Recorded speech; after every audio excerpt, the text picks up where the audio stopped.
presents Having Courageous Conversations, where real talk dives deep. Each week we go beyond surface talk. We open our hearts, speak our truths, and dive into the stories that shape us. No scripts, no filters, just powerful, unforgettable conversations about life, purpose, healing, and truth. Join the conversation, because your voice belongs here. Please like, share, and subscribe. Check out our YouTube channel at Having Courageous Conversations or email us at yourshowyourvoice@gmail.com. Now, let's have a courageous conversation. Good morning, good afternoon, good evening to you from wherever you are joining us. You are welcome here. This is Having Courageous Conversations, and it's a space for those who are ready to speak up, sit with discomfort, challenge assumptions, and connect deeply with themselves and others. It's about showing up and being vulnerable, even when facing criticism and potential failure. Choosing courage over comfort is daring and needs to be seen and heard. This is a sacred and unfiltered space to share honestly about our journeys. No script, no fluff, just courage. And today we are so grateful to welcome Reverend Dr. Robert Brzezinski, who Marg is going to introduce you to. Hi, everyone. And it just feels like such a long time since we've been on the air. And how awesome to introduce our new time and same show, but new time with Reverend Dr. Robert Brzezinski. Robert Brzezinski holds Master's in Consciousness Studies and a lifelong student of transformational leadership. His passion for the emerging interspiritual age, coupled with a thorough study of integral theory, serves Robert well in the creation of an authentic spiritual practice. Robert is also passionate about adult spiritual education and brings his teaching skills to the virtual classroom. Thank goodness for virtual. He is a dynamic spiritual leader, passionate firebrand speaker, and a teacher, as well as a personal coach and spiritual business consultant that continually finds ways to share the science of mind and spirit in paradigm shifts ways. His passion includes his growing up with his family, skiing, and mountain biking. Robert's central message is simple. You can have the life you truly desire, and creating that life is a collaborative effort. Isn't that true? Mm-hmm. No one can really go it alone because we are all in this love together. Walking through the fire of transformation is our topic today, and it certainly has me intrigued. I had these visions of walking through the fire and what could we be possibly talking about? And so, Robert, you're on. Thank you. It's so good to be here with both of you. And I want to first just kind of start that. Welcome to your new time. Welcome to the new day. And this show has gone through its own transformations over the last couple of years. And you've been with the network for a while now. And it's really great to see how this program has grown and consistently reaches a unique audience as part of not only Unity Kitchener and all that, but really diving into what New Thought is. And knowing you're both based out of Canada, I'm just going to say it, I might end up coming up and crashing on your couches at some point here because... Always welcome, Robert, anytime. Thank you. And thank you for that. Yes, we have gone through our own transformation. Exactly. And part of the reason I chose that title today is twofold. I'm going to share something in a little bit here that is really personal. But I want people to recognize that even as we move through the personal transformations of our lives, what New Thought teaches us is those personal transformations are reflected out into the larger world. And I don't think it's any secret that the United States and all of the whole planet is moving through a transformation in consciousness at this time. And it can appear to be like a blazing fire. It can appear to be quite ugly. And yet the transformation is always really, really a good thing. Now, I always like to remember when we start to talk in words that are more than one or two syllables, the definitions are important. And the dictionary definition of transformation is a thorough or dramatic change in form or appearance. I came up in the religious science side of New Thought, and Dr. Holmes had a quote that this thing called God, and in this quote, he uses the term first cause. But what he said was first cause is always taking on form in order to abandon that form so it may take on new form. What that speaks to for me is that we are by essence this spiritual essence. We are this spiritual thing experiencing life, and there are going to be forms that come and go. I'm sure we all would, or many of us at least, wouldn't mind going back and having the same skin we had when we were 20, or the same dimensions of our body as we did when we were 20. And yet we have transformed. We have had a complete and sometimes dramatic change in how we show up in life. Yeah, absolutely. Every day we're a new person, right? Exactly. And science proves this out. It only takes 7 days for us to completely recreate the cells in our body. Every 7 days, and now gratefully it happens over those 7 days. It's not, it's Sunday afternoon, let's chop everything and start again. But we're constantly replenishing and changing who we are. Mm-hmm.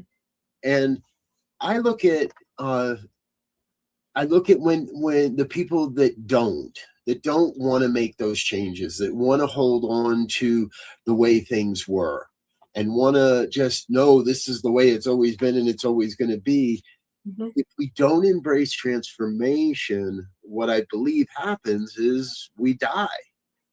Yeah. Maybe not a physical death, but a death in our consciousness. Yeah. And it is our consciousness that's here to bring us forward. So, if I may, I'd like to kind of kick this off with a song. Absolutely. Now, for everybody listening that might have just went, "Uh-oh, he's going to sing." No, don't worry. Because long ago, I was introduced to this artist, this gentleman. This is Reverend Dr. Barry Ebert. He has recently retired from the Mile High Church here in Colorado. But he wrote and sings this song, and I want you to really listen to it. Listen to the lyrics and listen to the message behind this music with us for just a few minutes. Thank you.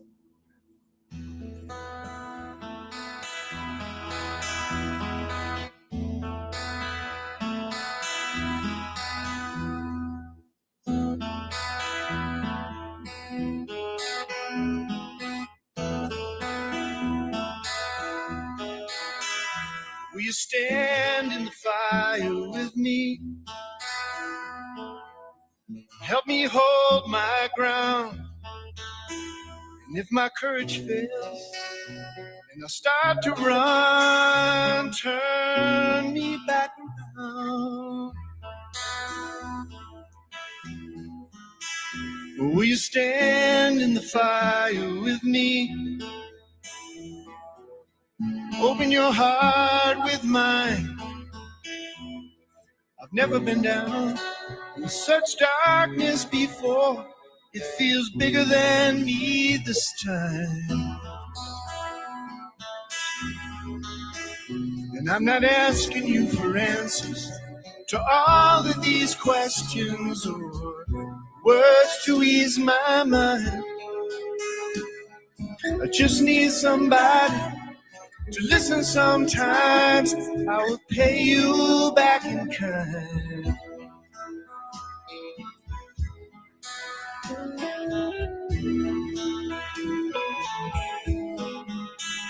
Will you stand in the fire with me? Tell me if you hear a sound after I call out to God for some kind of sign. Won't you show me that you're still around? Will you stand in the fire with me? Tell me that it's true, that there's a sunrise out there somewhere where I'm gonna smile, that there's hope for folks like me and you. And I'm not asking you for answers to all of these questions, words to ease my mind. I just need somebody to listen sometimes. I will pay you back in kind. Will you stand in the fire with me?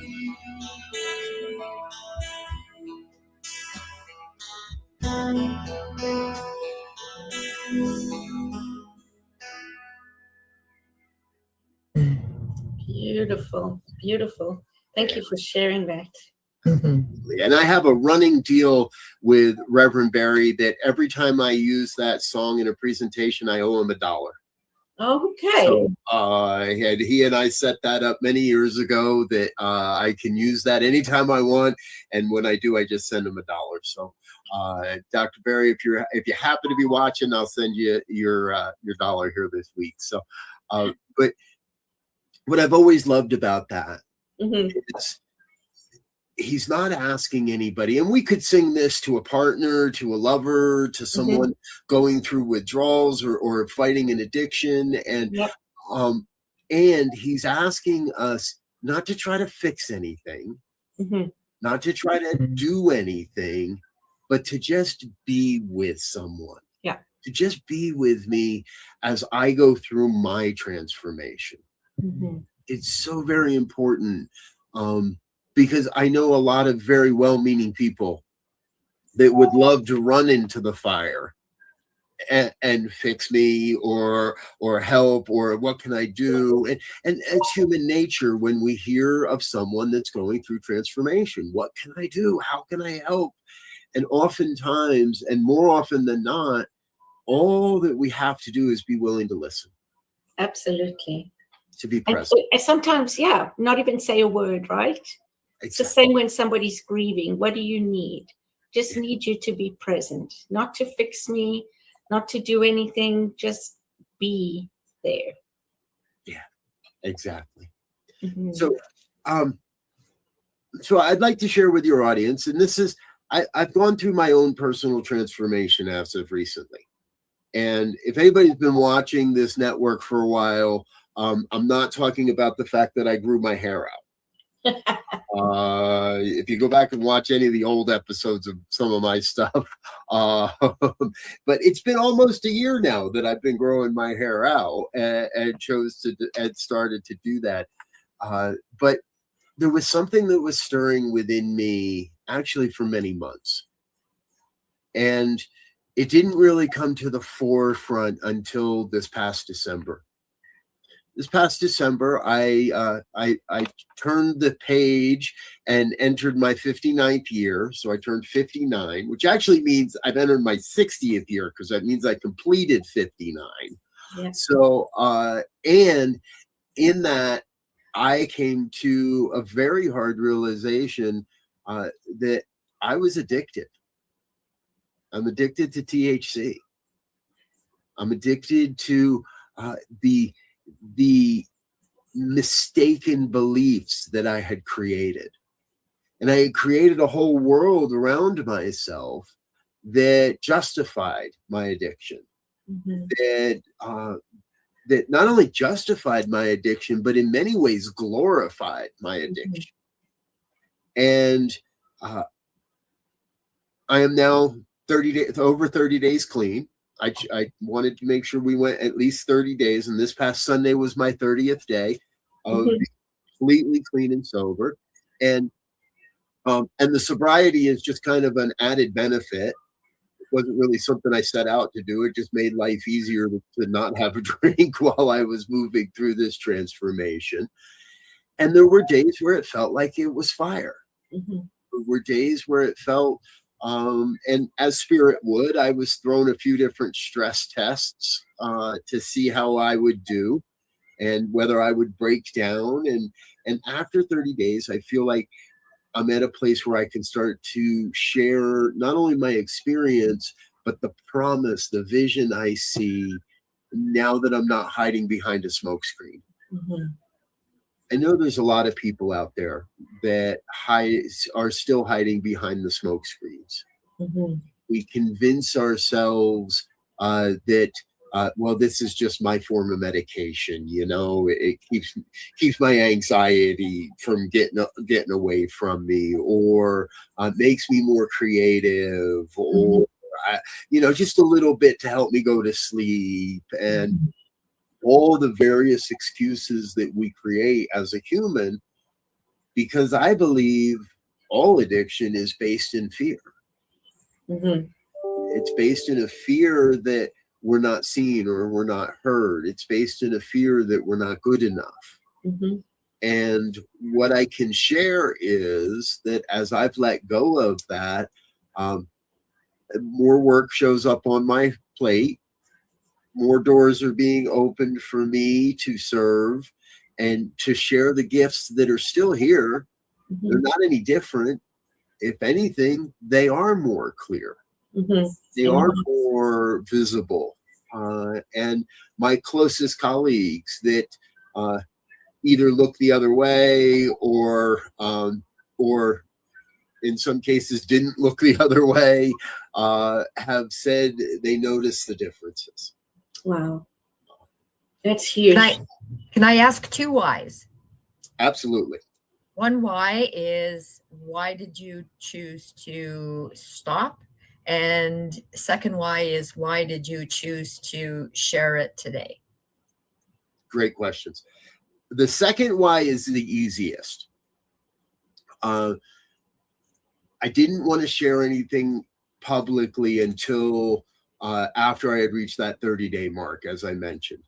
And I did not plan to share this today, per se, as in the way of the scheduling. You all actually invited me to be on this show last week, but I couldn't because of another scheduling thing. And then it was like, okay, well, how about the week after? And I was like, oh, I can do that week. And then I wrote it in my calendar and I went, wow, that's going to be day 34. That might be an okay day to share. So, and I couldn't think of a better place to share than on a program called Courageous Conversations. Because I do know there will be those that see this and think, oh my God, really? Wait, hold on. And, the biggest fear really in all of this, and I'm going to come back to your first question there in a second, Marg, I promise. The biggest fear in all of this is, and I think for many, is that people will immediately look at you and say, oh, so you've been lying to me all this time. And what I have found really is so many, I haven't heard that yet. I've been sharing this privately with a number of the boards that I serve on and the other organizations that I'm a part of, and some of the closest people in the network, Obviously, my wife and the other ministers and practitioners that are a part of this network, I've been sharing this for a while now, and my dearly beloved Laura has been that rock that has stood right here through the fire with me each and every day. Mhm. The bigger question of why now? Spirit kicked me in the ass. Spirit sat me down and said, there will be no more of this. So there wasn't, and I'm grateful, there wasn't a traumatic thing that happened. I didn't drive my car into a tree. I didn't injure myself. My wife didn't leave me. My kids didn't, put me in a home or try to. And truthfully, it was my own ego that made it take this long. I've been hearing that in the background. I've been hearing the voice of the divine for months saying, okay, this isn't it anymore. You've mistaken. And without trying to celebrate the addiction, I do have to say that for any of us, the hardest things in our lives bring us to the point of the greatest opportunities. So it was necessary. It was necessary for me to spend the insane amount of money that I have spent over my lifetime. I don't want to even try to calculate. And I will say, this isn't the first great addiction. I spent many years as a young man smoking cigarettes. And in just a little over a month from now, almost 2 months from now, in just under 2 months from now, I will celebrate 16 years without a cigarette. Why it took me another 16 to let go of cannabis, I'm not sure, but I'm trusting that those revelations, those epiphanies will continue to come to me. What I know is I had developed a habit that and convinced myself through the use of false beliefs that I was a better speaker, that I could give better attention to people, that I could work more hours and then use cannabis to help me come down and rest more deeply and sleep more deeply. So there was not just one moment or one event, but a culmination of that quiet voice within, that quiet whisper of the divine that says, you've had enough. This isn't really serving you. And this really is getting in the way of the bigger vision for who I'm here to be and how I'm here to serve. Yeah, wonderful. Thank you so much for sharing that. And thank you for revealing that on our show. I certainly feel very honored and appreciative that you've done that. And I'd like to invite anybody who has any questions for Reverend Robert to please put some comments in the chat or to ask a question. And I know that he would answer you with great pleasure. Yes. Absolutely. Yeah. And that's wonderful because it's also got to do with consciousness, right? When we have those fears, it interrupts something in our consciousness because everything is energy. And so for me, a fear, and when I say fear, because you're hiding behind THC or liquor or whatever it is, that creates energy because you're also feeling like I'm not being real. I don't want people to know, all these kinds of things, the feelings and things that come up in your mind, I think sort of block certain areas, whereas now you're opening yourself up to be clear, to have to really have that energy that I think you're aspiring to be. Yeah, thank you. Mm-hmm. It does feel like a great awakening. Mm-hmm. And I want to be very clear. I didn't do this alone. and I didn't do it in a vacuum. Mm-hmm. It did require it's not I think it was Dr. Roger Teal at Mile High that shared this in a ministerial class the first time I heard it. But as spiritual leaders, we're going to go through our own stuff. But don't go talk about it from the pulpit on Sunday morning until you can look back and see what the gifts are. Mm. So when something happens or there's great change, be with it for a while. Don't go, hey, everybody, right? If I had started talking about this, now my birthday was December 20th, so that was the day I chose. Mm-hmm. And I'll be straight, I'll be honest with everybody. I had a pretty good party on the 19th. I made sure I got my fill before I was done. But I had worked. I've been working with psychologists. I've been working with other ministers. I've been working with close friends. I've been working with people that don't know me. Yeah. I developed an entire system through ChatGPT and AI. I've been using supplements to bolster my immune system and to balance because there is I've been using an app to track different things because we need those reminders. Mm-hmm. We need the science on our side. Mm-hmm.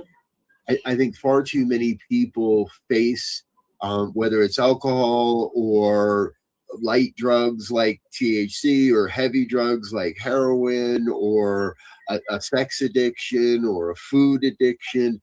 We think we have to go it alone. Mm-hmm.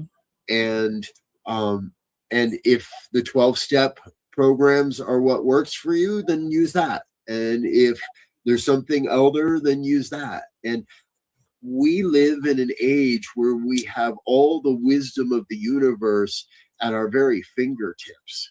Yeah.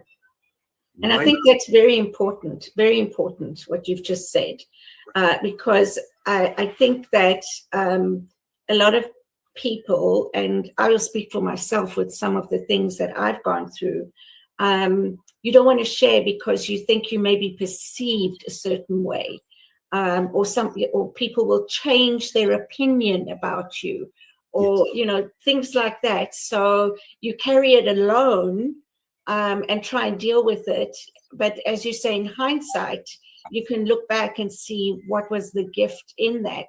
However, being able to help or to ask for help, I think is a very spiritual thing to do. Mm-hmm. Yeah. It's recognizing that this is what I need in the moment. And so I'm going to take that next step and be courageous enough to do that. Yeah. Which makes it easier. And then you think, why didn't I do this before? Exactly. Right. I think I know why I didn't do it before. And that only deals with the amount of work that's shown up on my desk since I've gotten clean. Yeah. Spirit said, okay, good. And that's part of it, right? Is when we let go of the false beliefs. And I've spoken about this for years, and so many good New Thought, Unity, CSL ministers speak about it. When we let go of the false belief, we're able to better express the truth of who we have come here to be. Mm-hmm. And there are there's something I'm not going to talk about today, but oh, come on. I'm in a process of discernment right now. And if you had asked me 6-8 months ago, and actually 6 or 8 months ago, I was saying, no, I'm not qualified for that. Mm-hmm. No, can't do, Not ready. not ready. And I would never have ascribed that to the fact that I had an addiction. Mm-hmm. However, I now can see that I was ready, but the smoke screen wouldn't let others fully see, and I wasn't capable of fully shining my light and the gifts and the skills and the talents that I've brought to this thing called life. But now I can. Beautiful. So this half hour has gone so quickly. It's time to take a short break. So don't go away. We'll be right back. And again, if you've got any questions, keep them for when we come back so that we can ask Dr. Robert, Reverend Dr. Robert. Absolutely.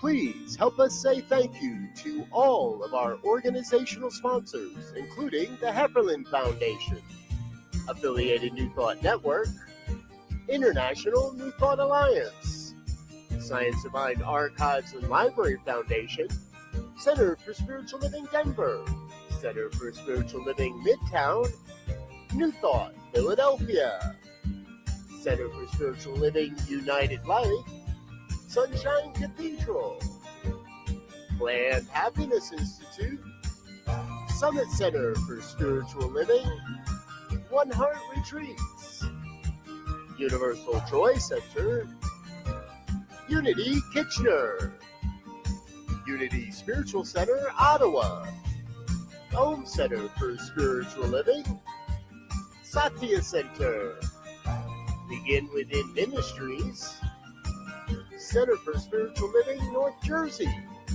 Unity of Savannah, and the Center for Spiritual Living Seattle, as well as all of our individual donors.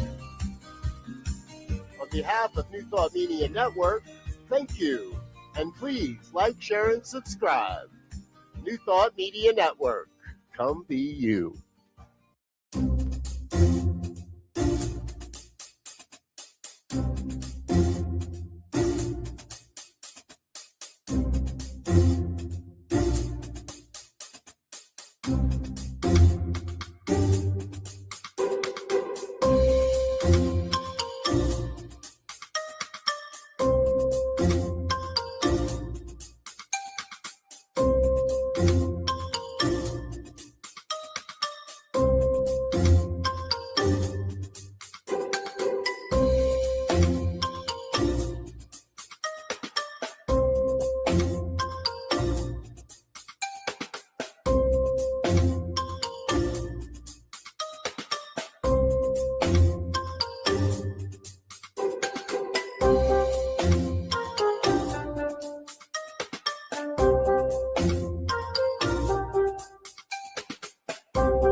Robert, thank you so much for the honor, as Cheryl said, of coming out today on our show. So appreciated. And also, I really appreciated that you shared all of the people that came along with you.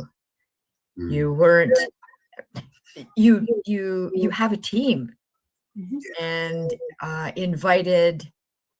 invited others to join you on this journey. And as we talked about it before, and on your bio, you're saying that this is a shared life. Yes, I really appreciated that you shared all of that with us.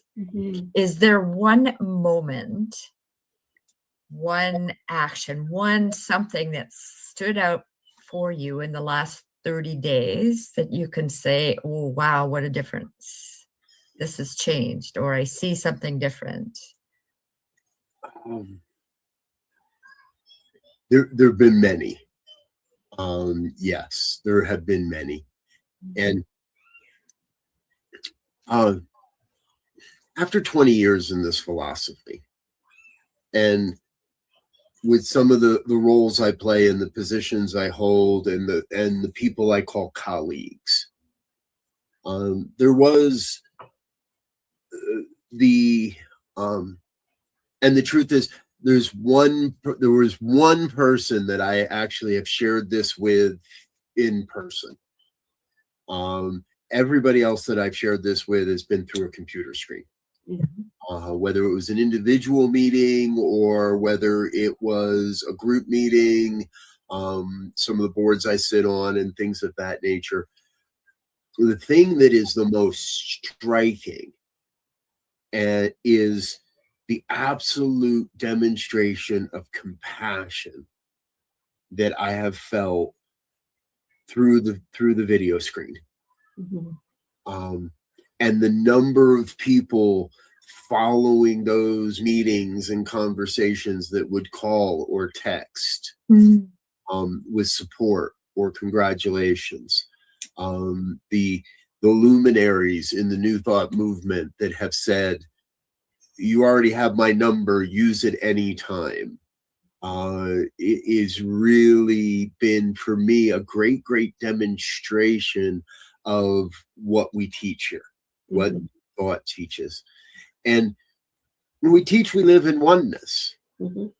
And so your pain is my pain, and my sobriety is your sobriety, and my getting clean is not so much a it isn't meant to be an inspiration as much as I think it is to be a demonstration of the power of these principles. And as I said, there were a couple of experiences, couple of meetings where at the end I was like, damn, I could really use a good joint right now.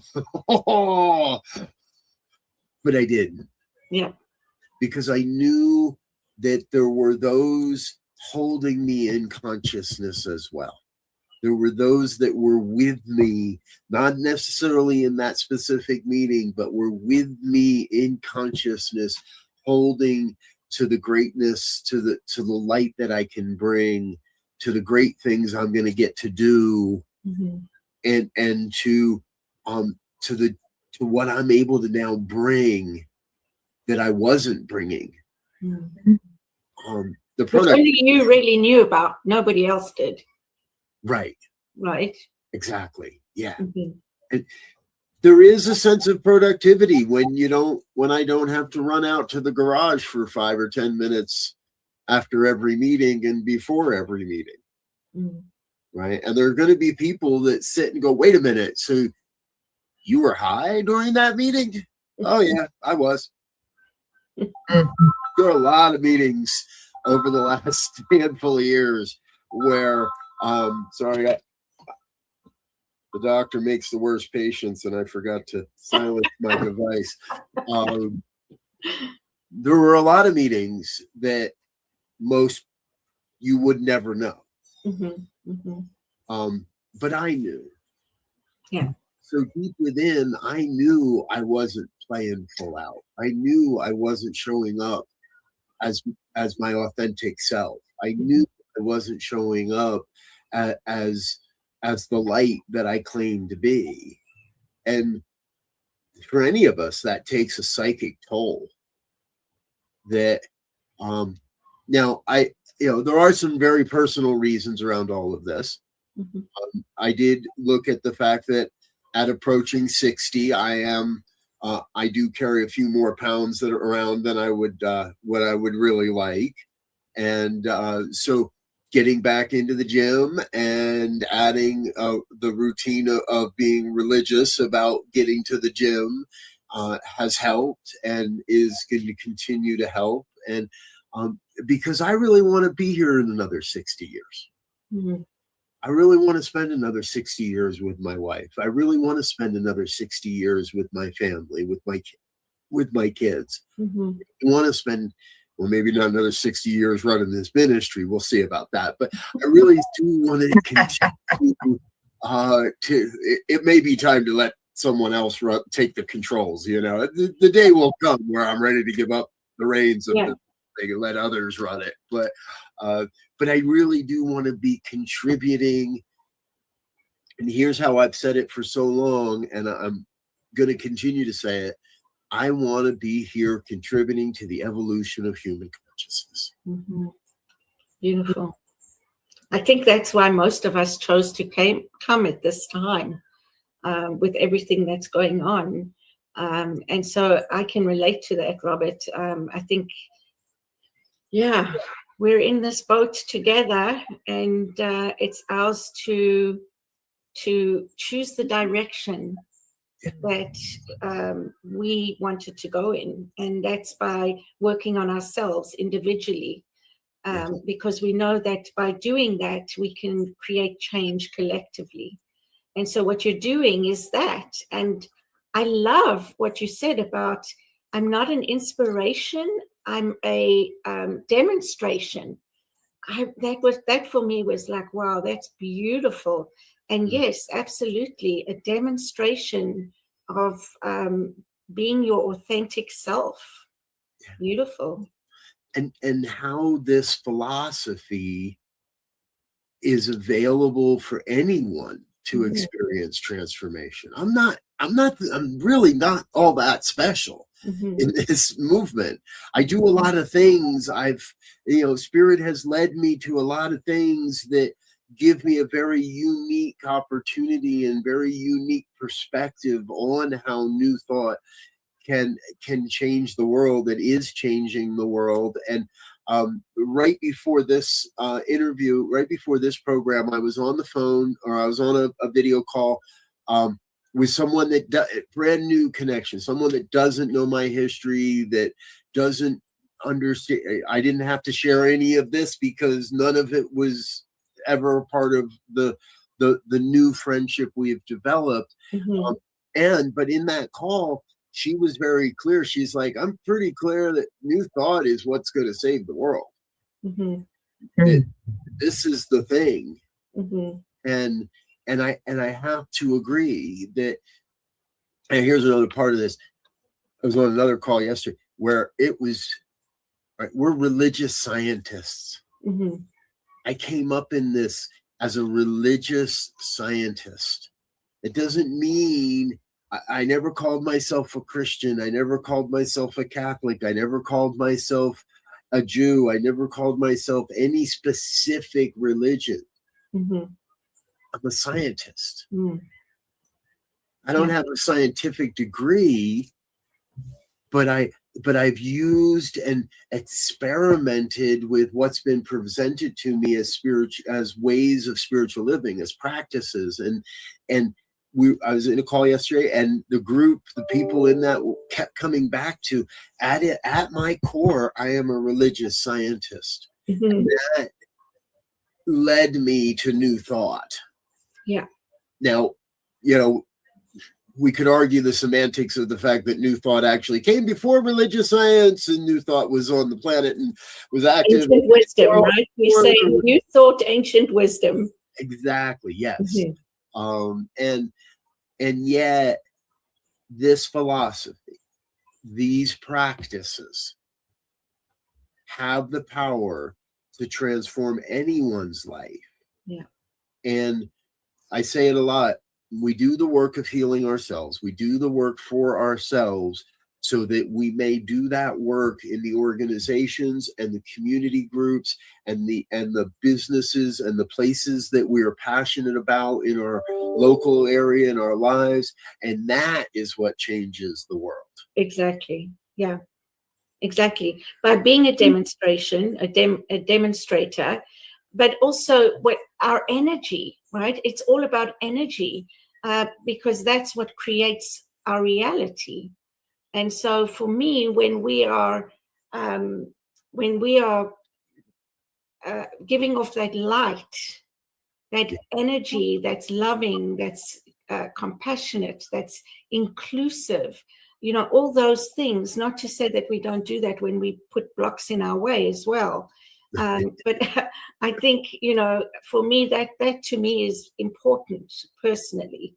That's my belief system. But yeah, I love what you're saying. I love what you're doing. Mark, do you have any other questions? I just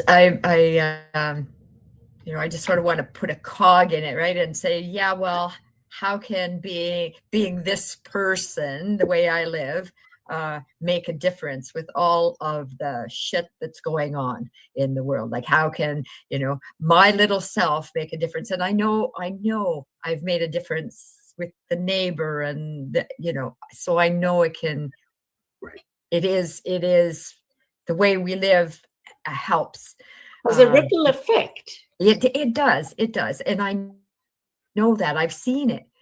Mm-hmm. And still, when it feels so big, mm-hmm. and there's people like, oh yeah, well, Mark, you just think this way, and you should be out there with a placard or a this or that. It just feels really big right now. Mm-hmm. Mm-hmm. Thank you, Mark. It's a very, very important part.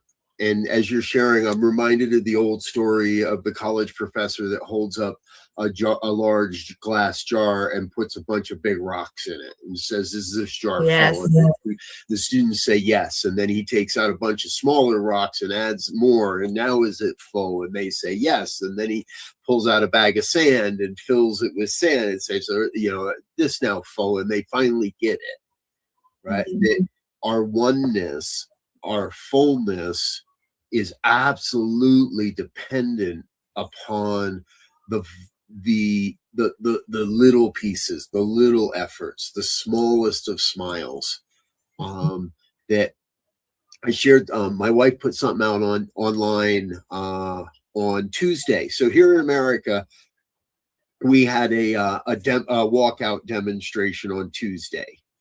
It was the 1 year anniversary of the inauguration of who, and mm-hmm. And a lot of people had walkouts. And she posted a picture of her and her mother in Amherst, New Hampshire, and she put something about not a big group, but we're here.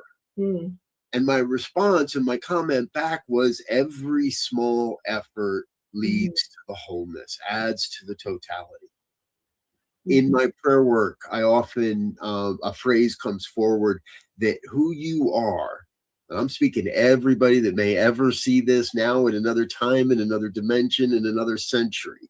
Mm-hmm. Who you are is absolutely vital to the evolution of human consciousness. Yeah. So there are no small actions. There are big actions. Every action is vital. And I stood out on a street corner on Tuesday for a couple hours, not with a sign that belittled a group, not with a sign, but with a sign that promoted peace and love. Mm-hmm. And honestly, it's no small feat when somebody yells something out the window at you or gives you that one finger salute. It's no small feat to think it and say it, I love you too. Mm-hmm. Because those people that are based in hate, those people that only can seem to profess hate, don't know what to do when you look them back and say, I love you too. Mm-hmm. In the direct face of their hate. And I'll never know if standing out on that street corner with another good religious science minister, by the way, I wasn't the only CSL minister out there on Tuesday. I'll never know if those small acts of love affect any of those people. Mm. But I believe that they added to the collective consciousness of love. Yes. And so every small drop adds to the collective consciousness of love and peace and oneness that we're teaching and that we're bringing forward. Beautifully said. Beautiful. Yeah. Love that. How does that feel, Mark? It feels good, and I'm feeling, if I truthful, feeling emotional, and it's mixed, right? It's mixed because of the reality and because of yeah. I was just thinking, I was talking to somebody earlier today, and we were talking about similar things, like we can make a difference in this world. And Wendy and I were going through a McDonald's drive-through a few years back, and there's a V there where, you know, which car is going to go next. And the gentleman let us go through, and we decided to pay for his order. And so when we were at the picking up our order, we saw out of the rear view mirror that he was actually paying. And we said to the person, "Hey, wait a second, we paid for his order." And she said, "He paid for the person behind him." And that was a few years back. And that circumstance still lives in the story. And it's being told, and the person that I was talking to today, like, she had a similar story. And so those acts of kindness are being recanted, and they still live on. And yeah, absolutely. That's how little old you is making a difference. Who are you calling old? Here's another one. I think I spoke about this earlier, that or I did sometime today. Before New Thought Media Network came online, I was kind of burned out in ministry, and I had gone through some things, and I was driving Uber for a living. I was driving rideshare for a living. And when you drive rideshare, you see just how many people are out there destitute, that don't believe, that are living hand to mouth and are on the street corners begging. And you know, I guess it was my high and mighty attitude that said, I don't want to give them cash, so I would give them gift cards to the local supermarket. And I kept a stack of $5 gift cards in my car. And now I've since also woken up to the fact that that's a rather elitist type of thing to do, because number one, they don't get the whole $5 worth when they go to the supermarket, and yada yada. And truthfully, if you're still addicted to alcohol, who am I to demand you quit cold turkey? So I've gone back to giving out cash. However, what I've also noticed is over the last few years here in America, we've done, at least in Colorado, we've done a really, really good job of vilifying panhandlers and driving them away from the street corners. And we've done a really good job of denying that these people exist. And so now I don't have that opportunity to do something. But what I realized is, if you go by any major intersection and you look close enough, they're still there. Yeah. So now I've got to stop the car, but I do. I find that corner where they're all hiding behind the billboard or the sign or wherever. And I don't always have a lot, but when I do, I take the time to get out and say, "Hey, I'm not here.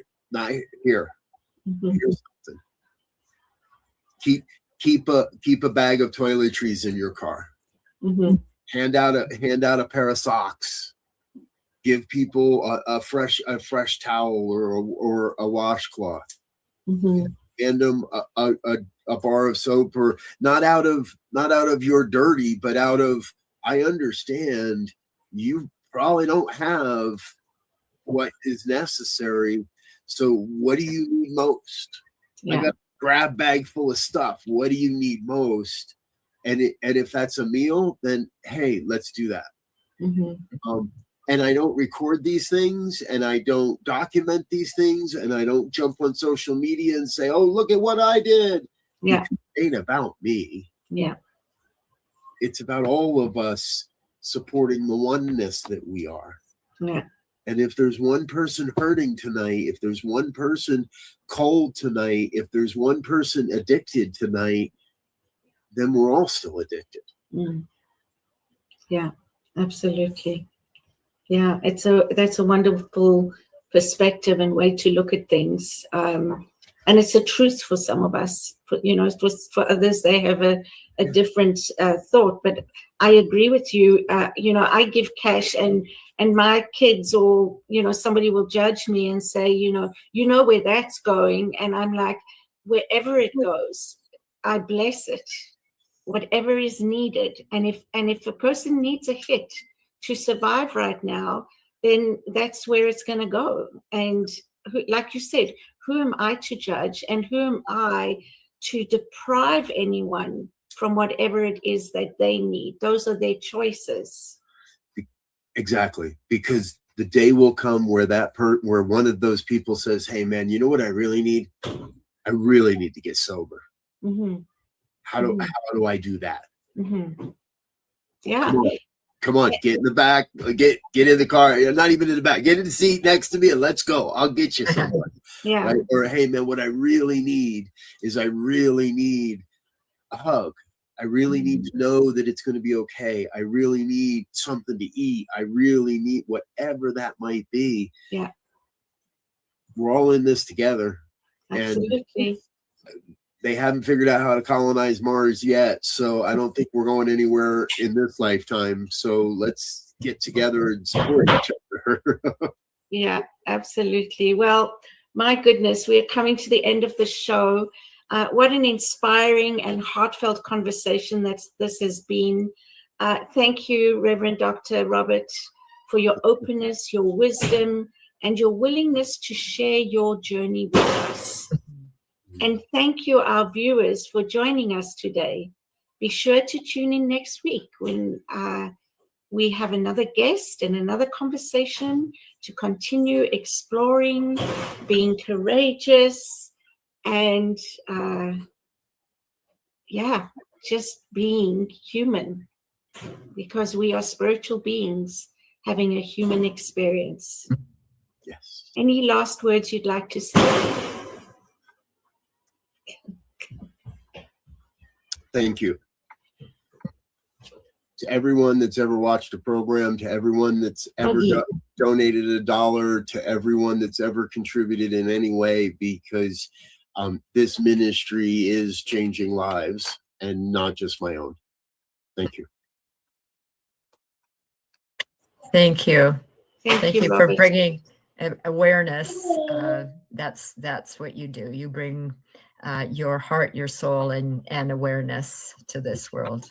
And you're a wonderful demonstration of how to be, and how to be authentic, how to be integral, just how to be spiritual. You're being a great demonstration for all of that right now, I believe. Thank you. You're welcome. Marg, is there anything you would like to say? Other than what I just did, not too much further for me to say. Just I appreciate today and your company, and I look forward to part 2 when you reveal what you said. I'm not going to speak about this today, so I look forward to part 2. That's how I make sure I can come back again sometime. I'm grateful for that too. I love that. Yeah. So thank you once again to everybody who is watching this, whether it's live or online. We appreciate you, and we'll see you again next week. Bye. Bye now. Thank you, Cheryl.